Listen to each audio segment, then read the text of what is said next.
Continue. I would not eat at McDonald's if I had to go order stuff through a machine. I know that that's taking somebody's job. So every time they build a machine to take somebody's job, you stop buying that product. Okay, let them buy it. Let them make it and buy it. Okay, they're using all these robots at Amazon or wherever, and they're taking people's jobs, and so they're eliminating lives and stuff like that, and they're charging these prices, and they're getting these great profit margins, and so they want low wages, poverty wages, and they want to sell their goods and services at these inflated prices and stuff like that. So what kind of sense does that make? What bean counter has come up with a system where that's okay? You know, I studied social theory and all that stuff about organizational stuff and working and stuff, and you know, what time people were slow to work and all that stuff, and you know, how you get people to work and how you get more productivity out of that and all that. Social theory, work engineering and stuff. So all those people were crazy from the jump. They're still crazy, and social work and social theory is why the world is in the shape that it is now. You know, as a social worker, I got the degree and I gave them hell. They're responsible for, you know, parents not being able to parent. They went to an extreme because maybe, you know, in every group there are outliers. There are a number of people that abuse kids, and so based on a small percentage, they put the pendulum went far to the right. So a parent can't raise the children, but the system is waiting to incarcerate them or kill them. I had a supervisor who used to say, and I was a sex abuse therapist in upstate New York for 6 years. He used to say to me about the black kids, I know you don't want me to say this, but they're going to jail or into a residential situation somewhere, and the white kid is going to get a pass. They're going to get a slap on the wrist. Now, I said, no, I don't want to hear you say that. And that's been true. It's been true all along. That's where all this affluenza stuff comes from, and middle class and poor America, they're just sitting back saying, oh, this must be okay. You know, I'm poor, I'm middle class, I won't get that same break. But just a rich white person, you can go out and kill 4 white people in a car accident and get a slap on the wrist. So this white kid can rape somebody and get a slap on the wrist, or they can break the law and they're too delicate to go to fucking jail. What kind of shit is that? So you know that the whole system is bizarro. It's been bizarro. So we had expectations. MLK thought the society could be a lot. And as he said, he feared he had integrated us into a burning house. The house was going to burn whether they let us in or not, because we're here. You know, they've exploited us from day one. They owe us reparations. Even though the UN has said it, you know, I haven't given the UN a whole lot of stock in anything anyway. That, you know, they send troops somewhere and the troops brutalize the people or females worse than the people that they're going that the UN went in to help them to protect them from. And you know, so if Africa can't organize to protect Africans, something is wrong with Africans. And if we can't organize in this country, something is wrong with African Americans. A new day should be coming, and it should be coming soon. That's just the bottom line for that. You know, it's all about money, power, and control. And if white Christians really believe in a heaven and a hell and Christianity, and they want the rapture to come, and they're working on helping it, you have Christians and Jewish people that actually think they're trying to help the rapture come to pass. That actually God needs help to get to Armageddon and stuff. So, who are the arms dealers? And what's going on? So war, forever war, and stuff like that.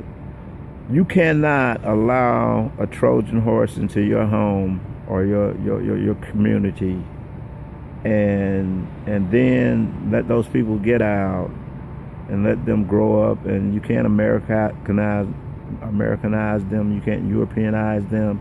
When they grow up and they watch you brutalize their people, they're going to become radical. That's common sense.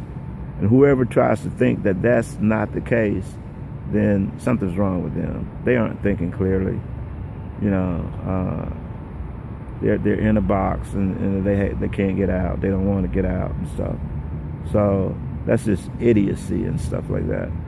The only group of people that can sit back and watch so far, sit back and watch their people being brutalized and not, get upset and get radical is black people. Black people in America are so separated from Africa that we can watch genocide in Africa or watch a lot of stuff happen in Africa and not get really, really pissed off or radicalized. We'll get upset. We got people involved that are speaking out against certain things, but they don't get like Arabs get, Muslims get when they grow up and they see their people are being brutalized. It's just a fact. So, who has the answer to this? It seems quite simple to me. Like Dr. Francis Cress Welsing said, in the ISIS papers, the keys to the color. What are the keys? South Africa got truth and reconciliation, but they kept all the property and land. They're saying Nelson Mandela sold them out and stuff. So Martin Luther King talked about it. They stole everything. They want to own everything. Land was granted to them. Like MLK said, they created land grant colleges and stuff like that. So this is a pie. And you got this one big fat guy that's sitting there eating up all the pie, and he doesn't want anybody else to have any of the pie. He stole the pie, in fact. And he's not going to give one crumb away. So you can live in that world if you want to. It's not a real world, and it cannot last. Especially, if they got all that stuff right today, you still have to look at what they've done to the planet. The planet is on the precipice of regurgitating us, and the planet's going to be all right. We aren't, and something will start over again if the planet doesn't explode, or our sun doesn't die out and make this a cold, dark rock. So the best we can do is don't worry, be happy. Try to live a good life, treat each other right. Malcolm X said they've made us hate each other, hate so bad that we'll kill each other for nothing and stuff. That has to stop, and we can stop that. I don't know what our older people are doing, and young people having babies, a lot of them are crack babies, caught up in the system and stuff, and they see that we're powerless, so they hate that powerlessness they see in black adults, so they hate themselves. And so we have all these community leaders and churches and stuff, and they can't seem to use that influence and power to help the communities and stuff. Creflo Dollar wants another jet instead of helping his people.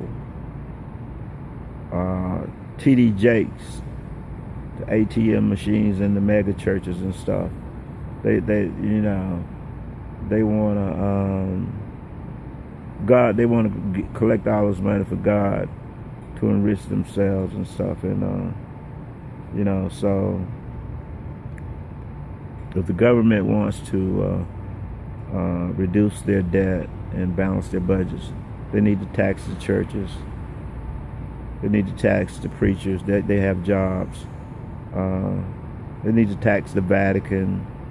They need to go after companies that started in America, got multinationals who built themselves up in America and had money offshore and stuff like that. If you want to do something about the death tax, okay, you know, people hide money, they want to pass it on into their inheritors untaxed, so that's new money for them, the people who inherited it. So it's saying it's been taxed already. Well, it hasn't been taxed with the new person getting it.